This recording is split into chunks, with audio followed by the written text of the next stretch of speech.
So I'm having a rough morning. I think it's the mold making my 25-year-old neurological disorder worse.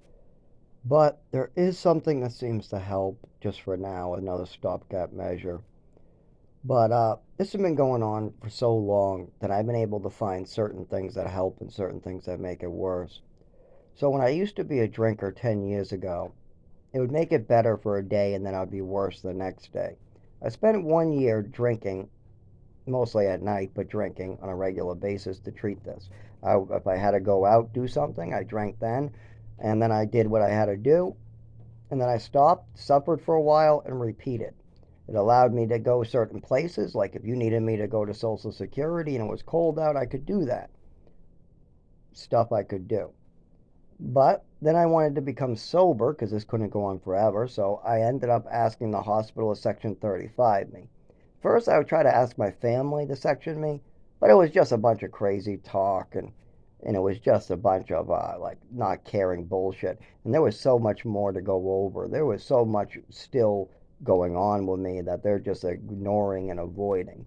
So when I called just for them to section me and they acted like it was such a difficult task, I was like, screw this. These people are assholes. Other parents section their kids because they love them. I'm asking to be sectioned so I can get better, and these people are acting like it's some big favor. Nobody wants to get Section 35. I'm the only person on earth who asks to be sectioned because he can't get the help he needs. I had to ask to be sectioned. And then they just acted like it was some big favor, like I'm asking for a favor. No, you're bringing me to court and you're saying bad things about me. I'm asking for this because I can't get the help I need. And you guys are thinking that this is some favor I'm asking for? No.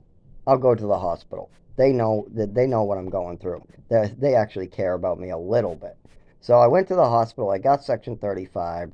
And while I was there, I knew that the seizures and the shakes would be visible and problematic. I also was recovering from alcohol, so I knew there would be some confusion there. So when I got in, I told them right away about my shakes, and I was worried about a seizure happening or something because I've had gone unconscious before when they shakes. And they said, well, you're not that much of a drinker. And I said, I know. But then after a couple days, they said, oh my God, you look terrible. So they gave me a cocktail and then another cocktail. First, it was barbiturates, benzos, but then it went barbiturates, benzos with triliptal. And then when I stayed on those for about a month, then they kept me on triliptal and a barbiturate for the shakes and seizures. And I stayed on that for about a year or so. And it worked really well. But then I had to move to Ogunquit in Maine, and I tried to reconnect with my family. I even tried to explain to them about the pile of newspapers, how I was OD'd, but it always became some nonsense fight. I mean, it just the behaviors on their end make it super difficult to get anything done. For instance, we their my father married my mother's best friend, like an aunt, and her daughter ended up getting arrested, put in the prison, losing her child. Now, that child ended up living with my father, and I'm now moving in too. Oh, I feel so bad for her. She's crying every night for her mommy in jail, and I've been there. And now my father and his wife are ignoring them on purpose, making this little girl suffer.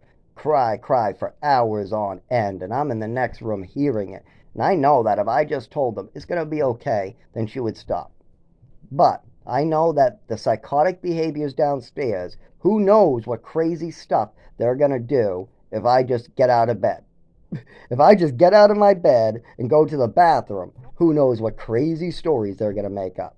So I let this go on for about a month where she just cries and cries and cries, and I feel so bad for this little girl, and then they're downstairs ignoring it.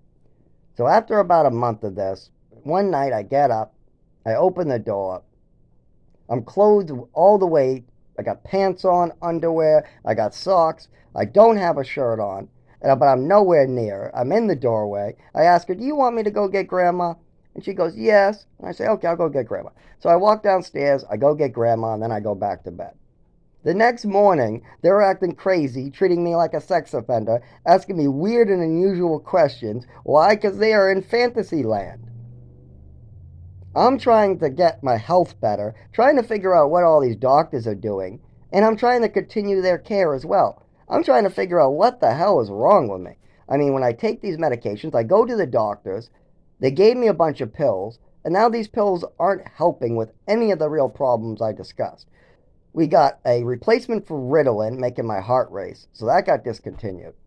We got like Wellbutrin and Trazodone and Seroquel again for sleep, making me horrible again. Even though I keep on telling the doctor those meds seem to be causing horrible side effects, they keep on giving it to me because it's been on my record for 15 years. My mother wanted me on it no matter how bad the side effects are, so they think it's safe for me, even though it's very, very bad.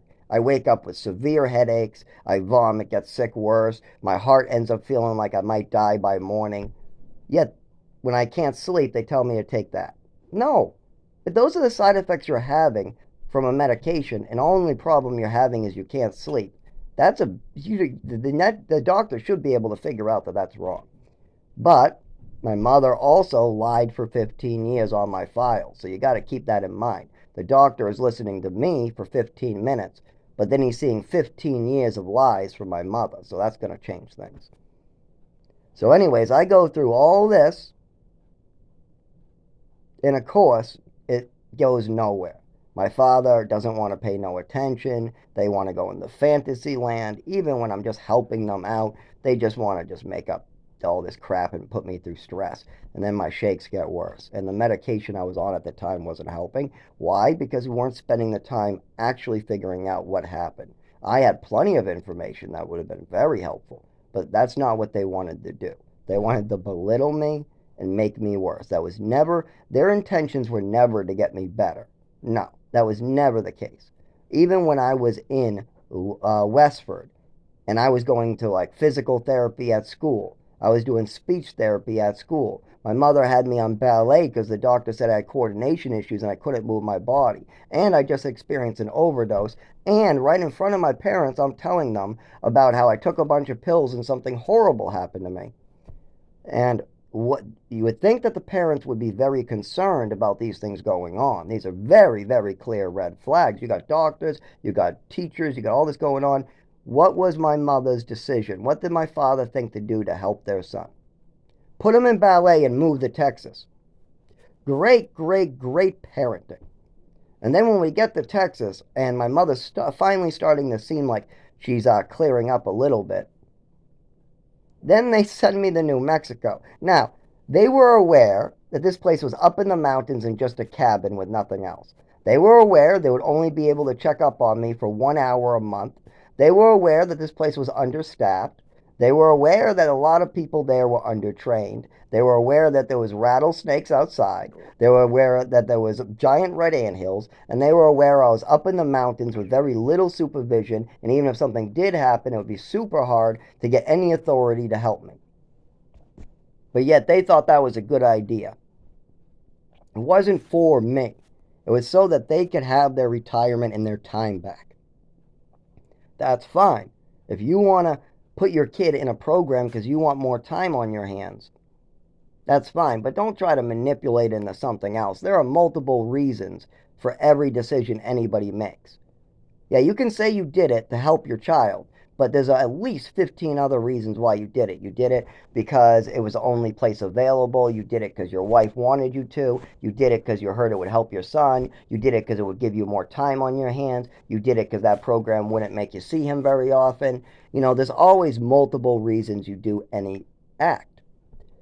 And I'm still going through this today with no help whatsoever, no documentation. This is what happens when you have a pre-existing condition and somebody commits a crime and